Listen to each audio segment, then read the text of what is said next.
often steal the spotlight, secondary offerings play a vital role in the financial landscape as well. Hi everyone, this is CA Shrishti Gosavi and today we are going to discuss about secondary offerings. First, let's clarify what's an IPO. An initial public offering is when a private company offers its shares to the public for the first time. It's like a grand opening for a new restaurant. Everyone's excited to see what's on the menu. Now, let's talk about the secondary offerings. Unlike an IPO, a secondary offering occurs when a company that's already public issues additional shares. This can be done for various reasons like raising more capital or allowing existing shareholders to sell their shares.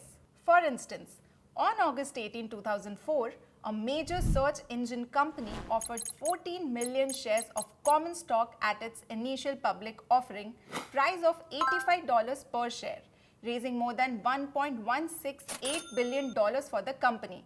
1 year later, on September 14, 2005, the company issued a follow-on public offering of around 1.41 crore shares of common stock at a price of $295 per share, for an approximate total of $4.17 billion.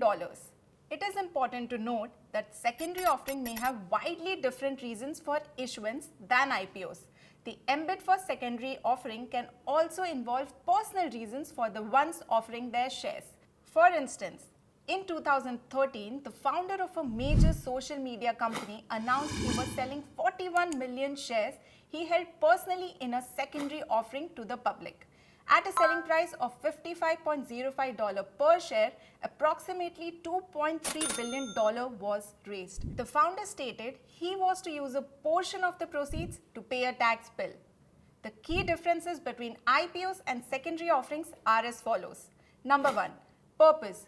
The purpose of an IPO is primarily to raise capital for the company, whereas the purpose of a second offering can either be to raise capital or allow existing shareholders to cash out. Number 2.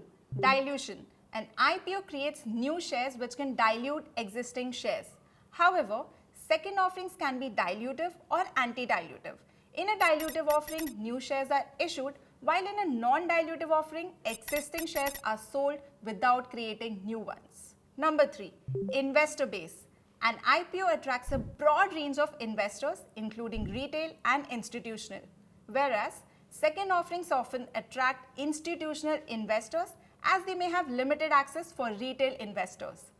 A key point to be noted is that second offerings must not be confused with FPOs, follow-on public offer. Second offering is a broader term that encompasses FPOs but also includes other types of secondary offering such as rights issue, bonus issue or open market repurchases. A second offering may not necessarily involve the issuance of new shares unlike an FPO.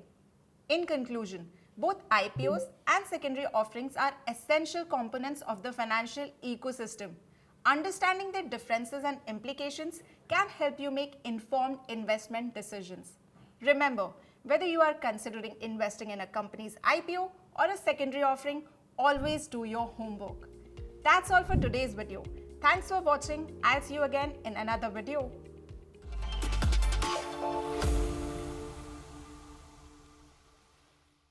Investment in securities market are subject to market risks. Read all the related documents carefully before investing.